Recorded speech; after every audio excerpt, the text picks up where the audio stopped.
ॐ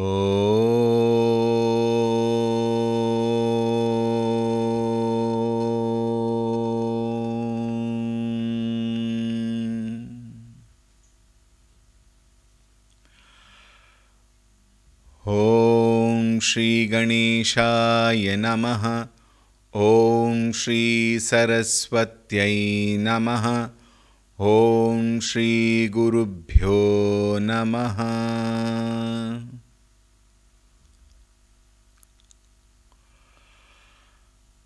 ॐ नमो नारायणाय।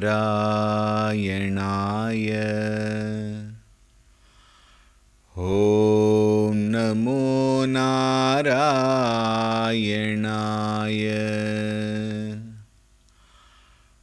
ॐ नमो नारायणाय।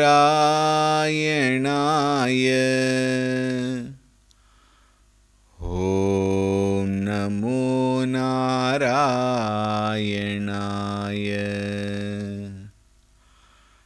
ॐ नमो नारायणाय।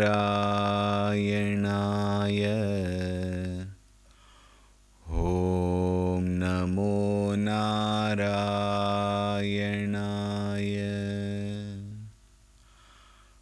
ॐ नमो नारायणाय।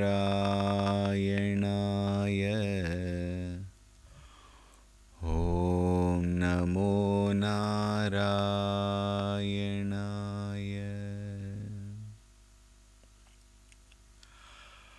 ॐ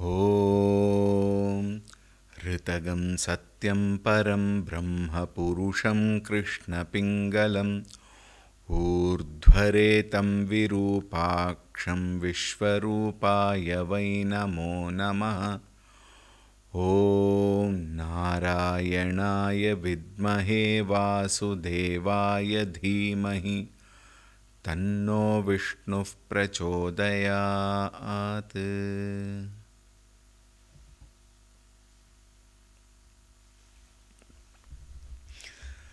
हरि ओं सुप्रभातम्।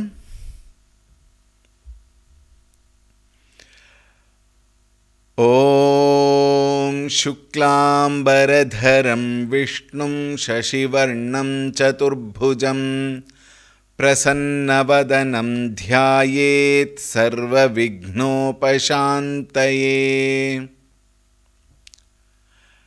Yesterday's shlokas we will chant.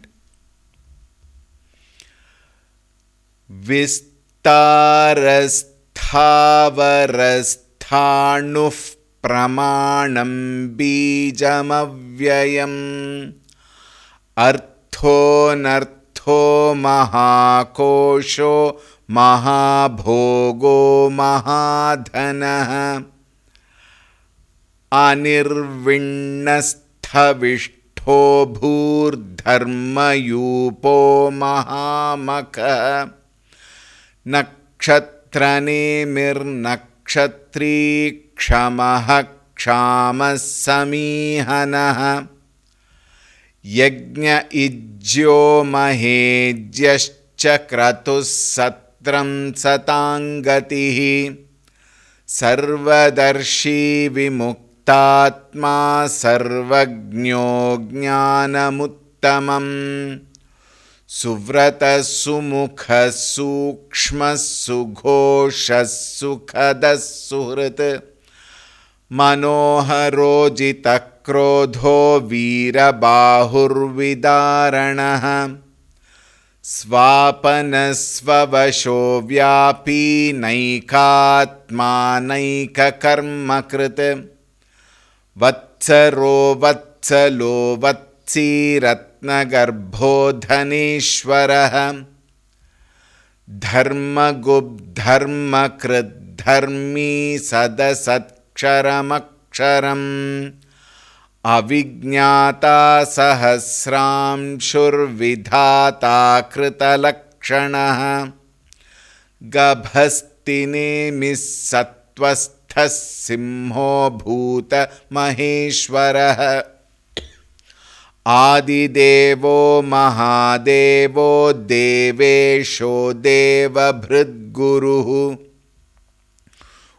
गोप्तरोगोपतिर्गोप्ता ज्ञानगम्यः पुरातनः शरीरभूतभृद्भोक्ता कपीन्द्रो भूरिदक्षिणः सोमपोमृतपः सोमः पुरुजित्पुरुषत्तमः विनयो जयः सत्यसन्धो दाशार्हः सात्वतां पतिः जीवो विनयिता साक्षी मुकुन्दोमितविक्रमः अम्भोनिधिरनन्तात्मा महोदधिशयोऽन्तकः अजो महार्हः स्वाभाव्यो जितामित्रः प्रमोदनः आनन्दो नन्दनो नन्दः सत्यधर्मा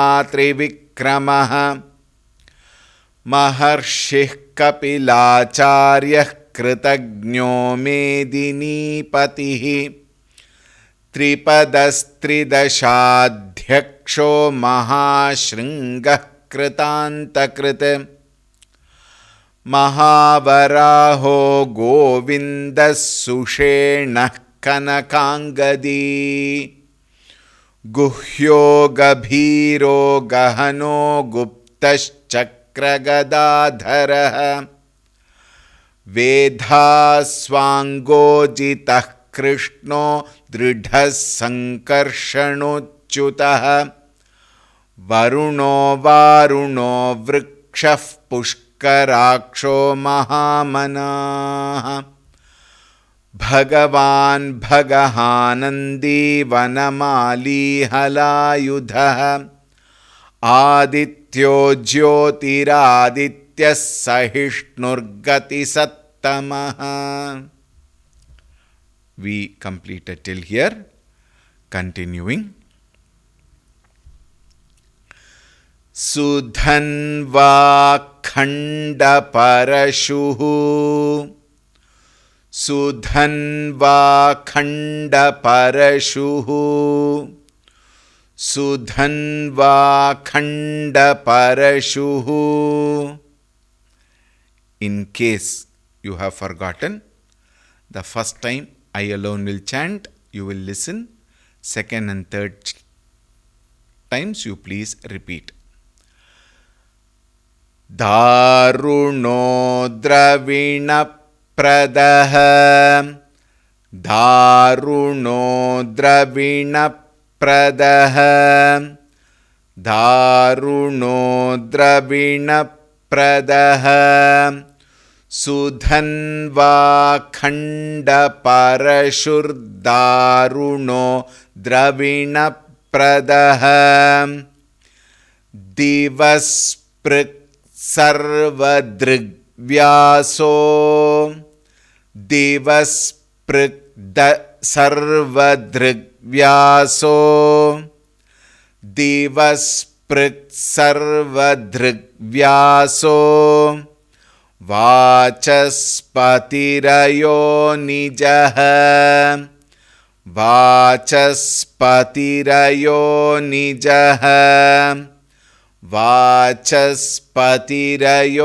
निजः दिवस्पृक् सर्वदृग्व्यासो वाचस्पतिरयो निजः सुधन्वा खण्डपरशुर्दारुणो द्रविणप्रदः दिवस्पृक् सर्वदृग्व्यासो वाचस्पतिरयो निजः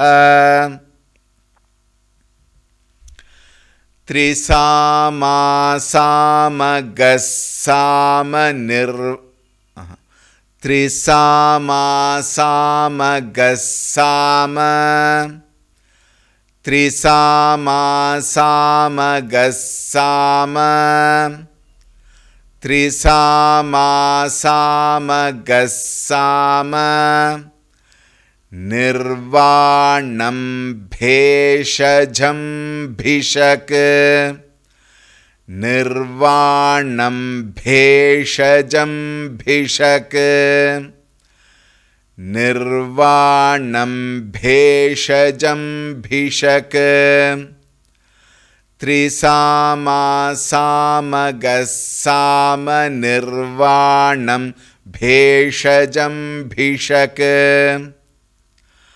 संन्यासकृच्छमशान्तो संन्यासकृच्छमशान्तो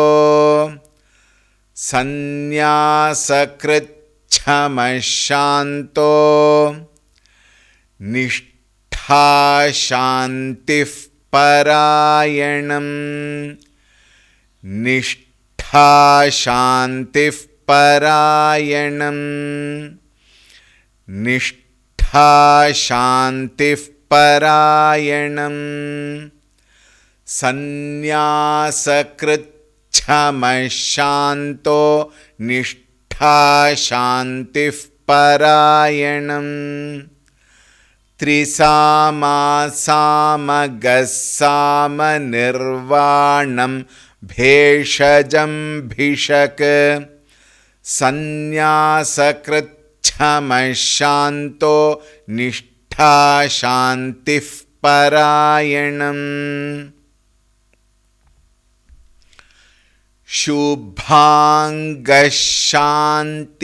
शुभाङ्गशान्तिदस्रष्टा शुभाङ्गशान्तिदस्रष्टा शुभाङ्गशान्तिदस्रष्टा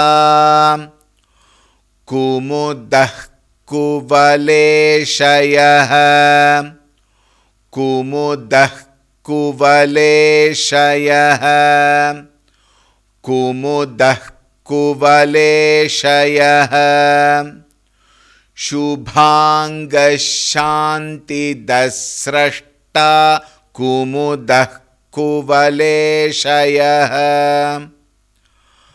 गोहितो गोपतिर्गोप्ता गोहितो गोपतिर्गोप्ता गोहितो गोपतिर्गोप्ता वृषभाक्षो वृषप्रियः वृषभाक्षो वृषप्रियः वृषभाक्षो वृषप्रियः गोहितो गोपतिर्गोप्ता वृषभाक्षो वृषप्रियः शुभाङ्गशान्तिदस्रष्टा कुमुदः कुवलेशयः गोहितो गोपतिर्गोप्ता वृषभाक्षो वृषप्रियः अनिवर्ती निवृत्तात्मा अनिवर्ती निवृत्तात्मा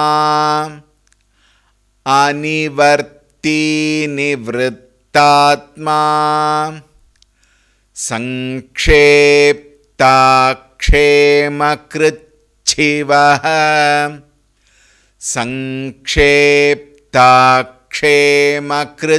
संक्षेप्ताक्षेमकृच्छिवः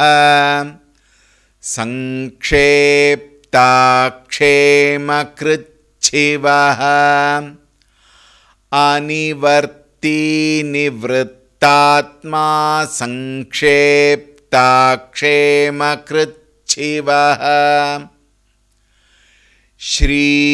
श्रीवत्सवक्षा श्रीवासः श्रीवत्सवक्षा श्रीवासः श्रीवत्सवक्षा श्रीवासः श्रीपतिः श्रीमतांवरः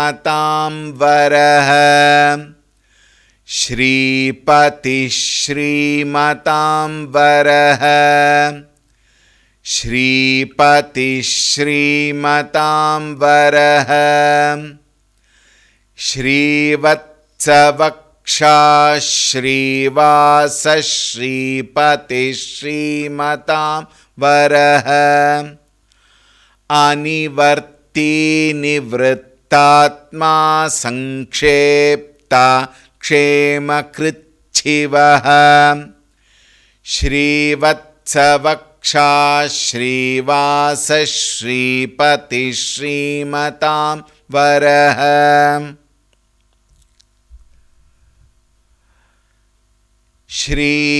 श्रीदश्रीश श्रीनिवासः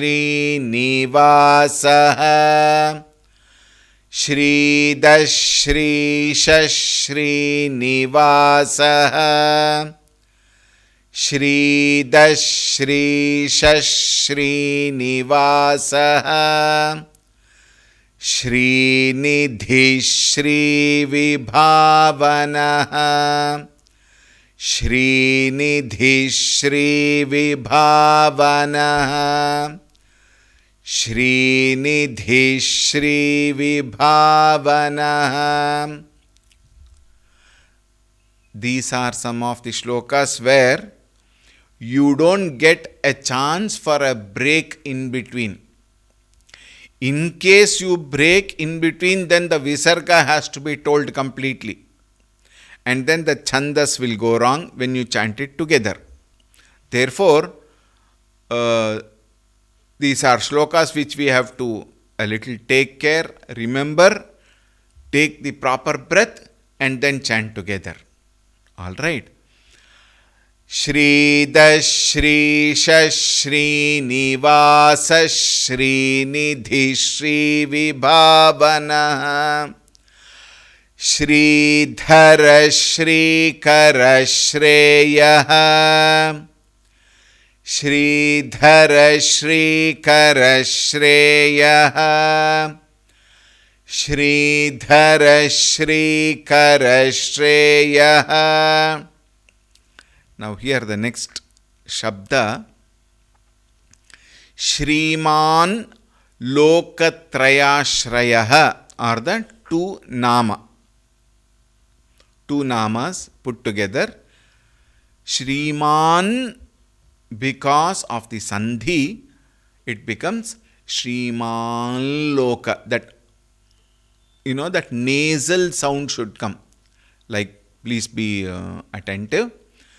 Shriman Lokatrayashrayah Shriman Lokatrayashrayah Shriman Lokatrayashrayah Shridhara Shrikara Shreya Shriman Lokatrayashrayah श्रीदश्रीश Srinivas Srinidhi श्रीविभावनः Sridhar Shrikar श्रेय श्रीमान् लोकत्रयाश्रयः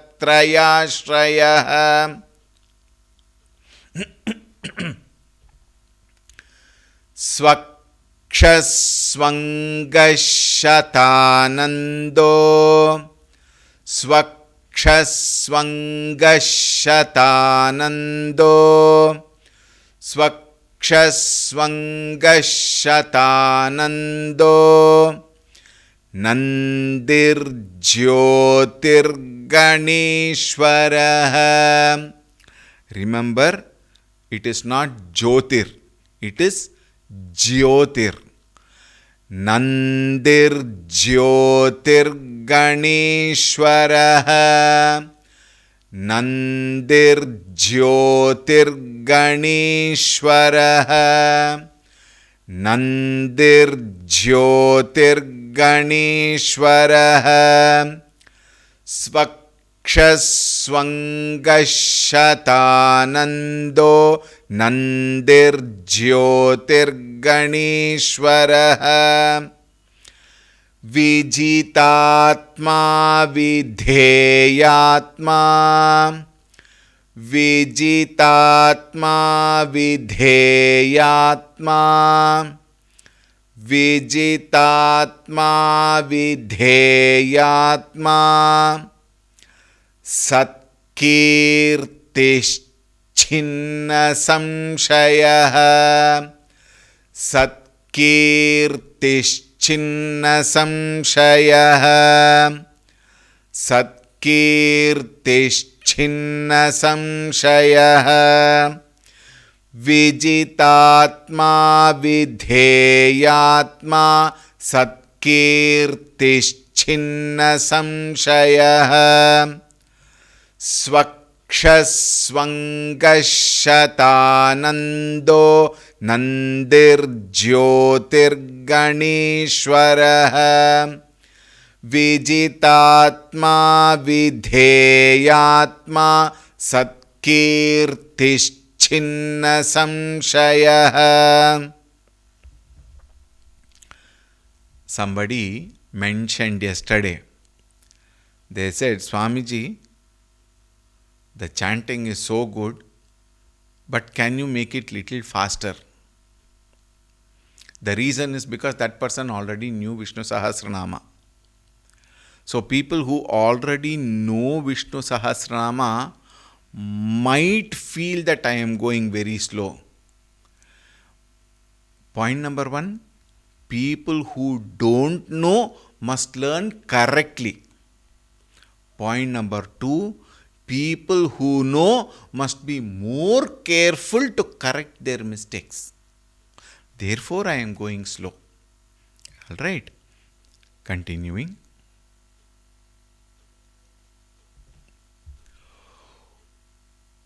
Udirna sarvatashchakshuhu Udirna sarvatashchakshuhu Udirna sarvatashchakshuhu Anishashashvatasthiraha Anishashashvatasthiraha Anishashashvatasthiraha Udirna sarvatashchakshuranisashashvatasthiraha Udirna sarvatashchakshuranisashashvatasthiraha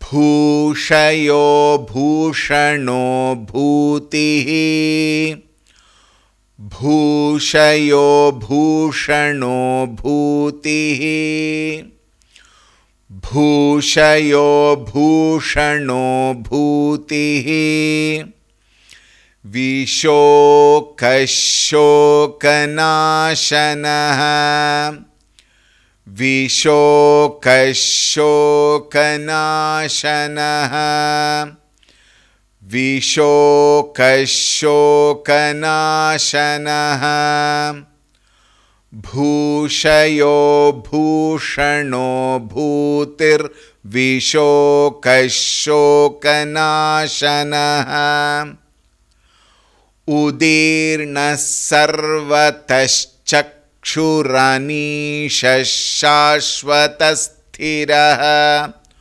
Bhushayo bhushano bhutir Vishokashokanaşanaha Archishmanarchitah kumbho Archishmanarchitah kumbho Archishmanarchitah kumbho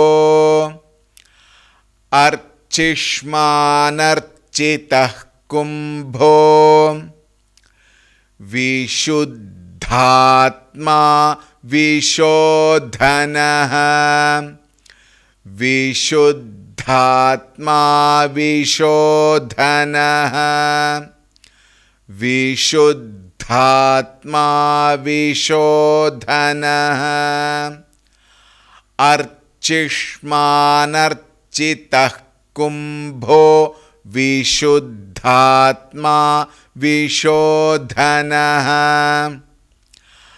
अनिरुद्धो प्रतिरथः अनिरुद्धो प्रतिरथः अनिरुद्धो प्रतिरथः प्रद्युम्नोमितविक्रमः प्रद्युम्नोमितविक्रमः प्रद्युम्नोमितविक्रमः. Make sure you don't split the second pada of the second line. You should not chant as pradyumno mitavikramaha. The word there is amitavikramaha. So it has to come together. Pradyumno mitavikramaha. It is the same case with all the words which are joined with an avagraha. Alright. These are time and again to remind you. We have already told all these rules, but time and again we have to remind ourselves, otherwise the old habits will come. Therefore, such notes are being given. Aniruddho pratirathah pradyumno mitavikramaha. Aniruddho pratirathah pradyumno mitavikramaha. Archishmanarchitah kumbho vishuddhatma vishodhanaha. Aniruddho pratirathah pradyumno mitavikramaha. Kalanemiha viraha. Kalanemiha viraha. Kalanemiha viraha. Shaurishurajaneshwaraha. Shaurishurajaneshwaraha. Shaurishurajaneshwaraha. Kalanemiha vira shaurishurajaneshwaraha. Trilokatma trilokeshaha. Trilokatma trilokeshaha.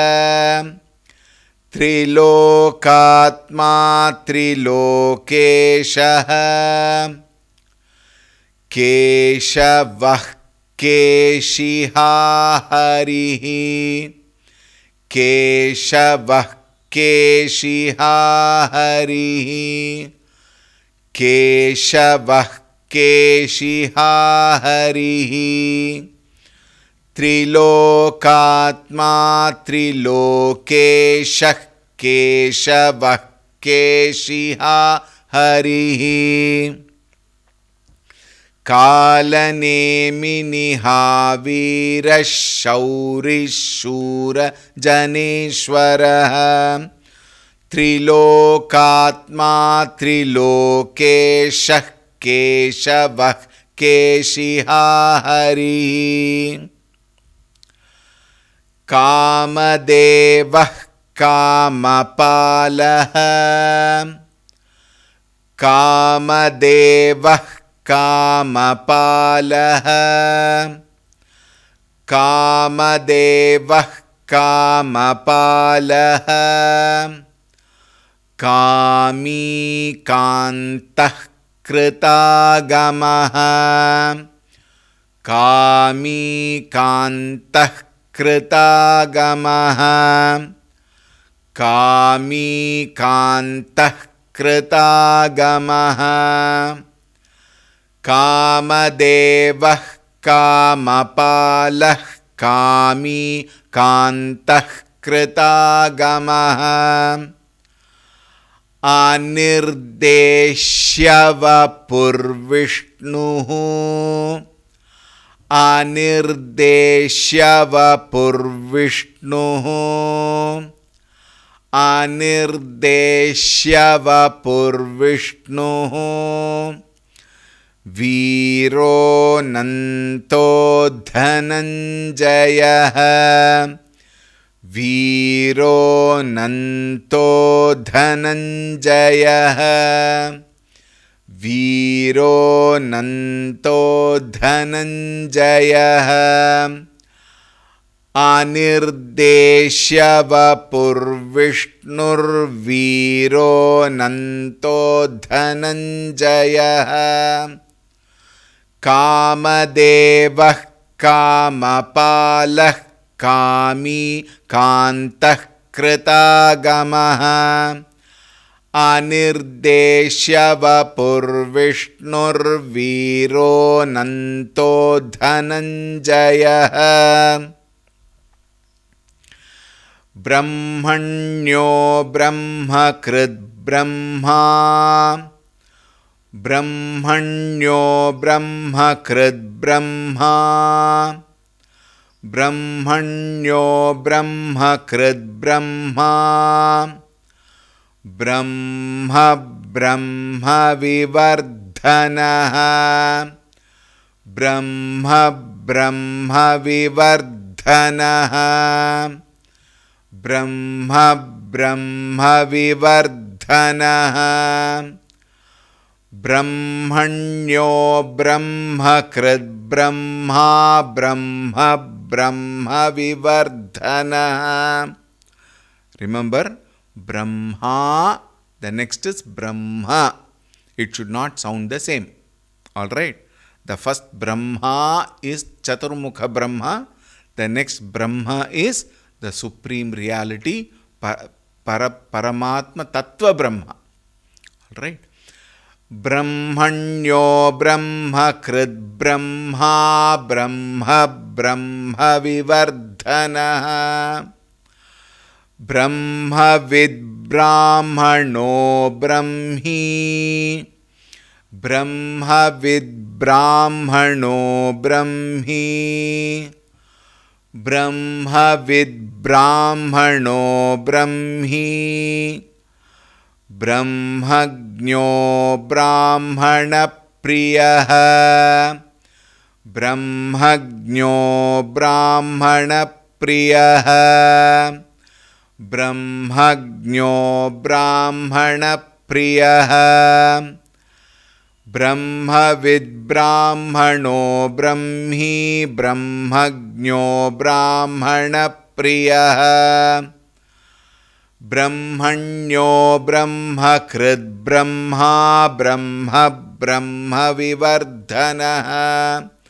Brahmavid Brahmano Brahmi Brahmagno Brahmana Priyaha Mahakramo Mahakarma Mahakramo Mahakarma Mahakramo Mahakarma Mahateja Mahoragaha Mahateja Mahoragaha Mahateja Mahoragaha Mahakramo Mahakarma Mahateja Mahoragaha Mahakratur Mahayajva Mahakratur Mahayajva Mahakratur Mahayajva Mahayagno Mahahavihi Mahayagno Mahahavihi Mahayagno Mahahavihi महाक्रतुर्महायज्वा महायज्ञो महाहविः महाक्रमो महाकर्मा महातेजा महोरगः महाक्रतुर्महायज्वा महायज्ञो महाहविः. This is another shloka. You require proper breath. Stavyastava priyastotram Stavyastava priyastotram Stavyastava priyastotram Stutistotarana priyah Stutistotarana priyah Stutistotarana priyah Stavyastava priyastotram Stutistotarana priyah Purnah Purayita punyah Purnah Purayita punyah Purnah Purayita punyah. Again. Purnah Purayita punyah. After Purayita, that first shabda should not come. There is no visarga there. Purnah Purayita punyah Punyakirtiramayah Punyakirtiramayah Punyakirtiramayah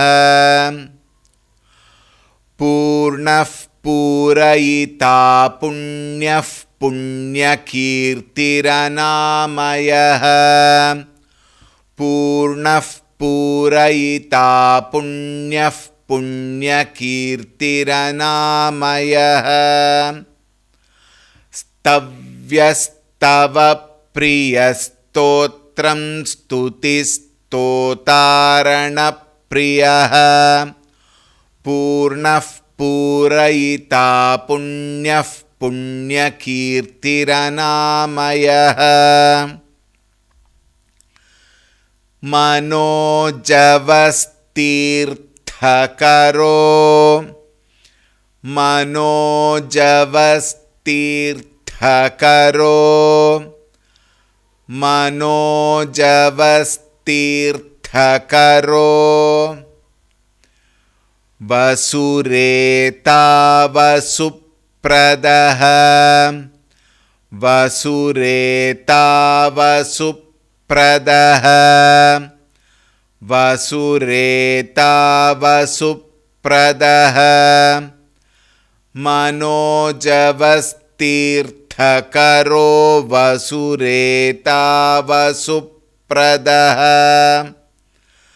Vasuprado Vasudevo Vasuprado Vasudevo Vasuprado Vasudevo Vasumanahavihi Vasumanahavihi Vasumanahavihi Vasuprado Vasudevo Vasumanahavihi Manojavastirthakaro Vasureta Vasupradah Vasuprado Vasudevo Vasumanahavihi Sadgadagadagada सद्गति सत्कृति सत्ता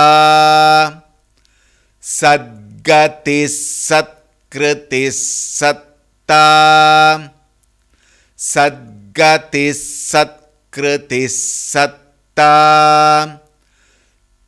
That connection, sadgati sadkriti satta, that should not be forgotten. It should not be chanted sadgati sadkriti satta. You should not give a break there. So please take care. Sadgati sadkriti satta sadbhuti satparayanaha sadbhuti satparayanaha sadbhuti satparayanaha sadgati satkriti satta sadbhuti satparayanaha शूरसेनो यदुश्रेष्ठः शूरसेनो यदुश्रेष्ठः शूरसेनो यदुश्रेष्ठः सन्निवासस्सुयामुनः सन्निवासस्सुयामुनः सन्निवासस्सुयामुनः शूरसेनो यदुश्रेष्ठः सन्निवासस्सुयामुनः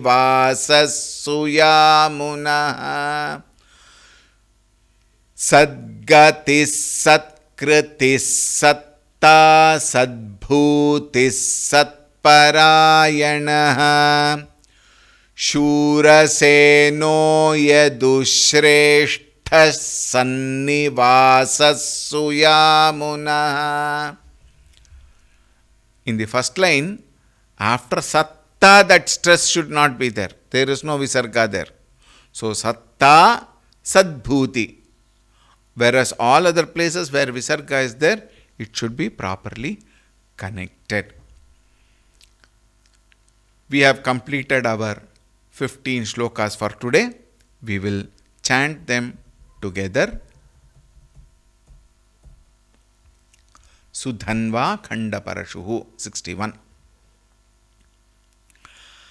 Sudhanva Khandaparashurdaruno Dravinapradaha Divasprik Sarvadrigvyaso Vachaspatirayo Nijaha Trisama Samagasama Nirvanam Bheshajam Bhishak Sanyasakrit Chamashanto Nishtha Shantif Parayanam Shubhanga Shanti Dasrashta Kumudah Kuvaleshayah Gohito Gopatir Gopta Vrishabhaksho Vrishapriyah Anivarti Nivrittatma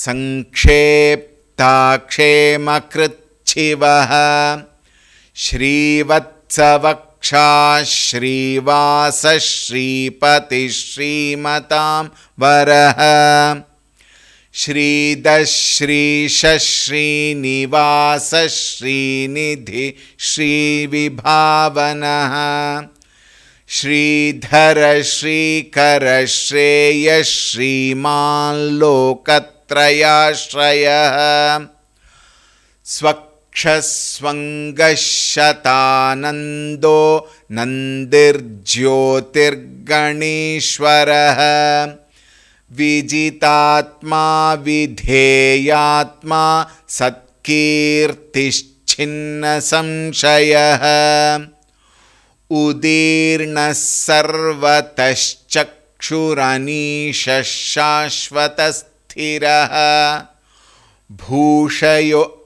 भूषयो भूषणो भूतिर्विशोकशोकनाशनः अर्चिष्मानर्चितः Kumbho विशुद्धात्मा विशोधनः अनिरुद्धो प्रतिरथः प्रद्युम्नोमितविक्रमः कालनेमिनिहावीरः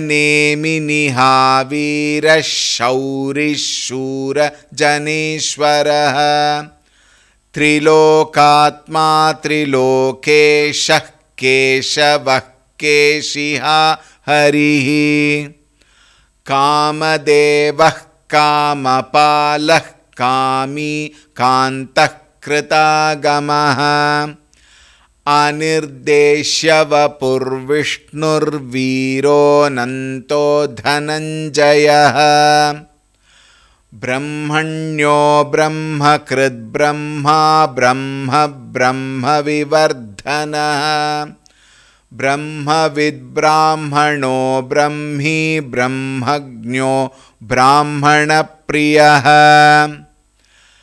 महाक्रमो महाकर्मा महातेजा महोरगः महाक्रतुर्महायज्वा महायज्ञो महाहविः स्तव्यस्तव प्रियस्तोत्रं स्तुतिस्तोतारणप्रियः पूर्णः पूरयिता पुण्यः पुण्यकीर्तिरनामयः मनोजवस्तीर्थकरो वसुरेता वसुप्रदः वसुप्रदो वासुदेवो वसुर्वसुमनाहविः सद्गतिः सत्कृतिः सत्ता सद्भूतिः सत्परायणः शूरसेनो यदुश्रेष्ठः सन्निवासः सुयामुनः.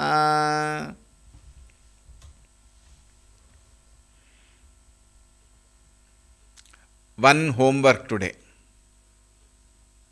All right. Every day I will give one homework. With love you have to do that homework. With care you should do that homework. With lot of positive attitude you should do that homework. All right.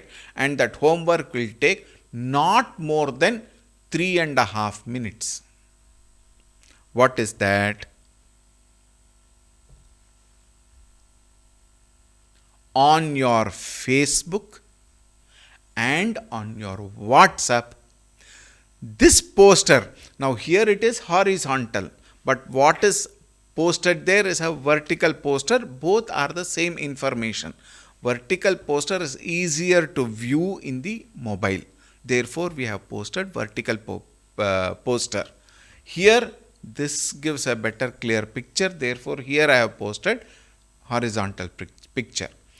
So, the homework today is please share them with Facebook and WhatsApp today and on 31st May. Today and 31st May. All right. Thank you. Om Shanti Shanti Shanti. Harihi Om. Shri Gurubhyo Namaha. Harihi Om.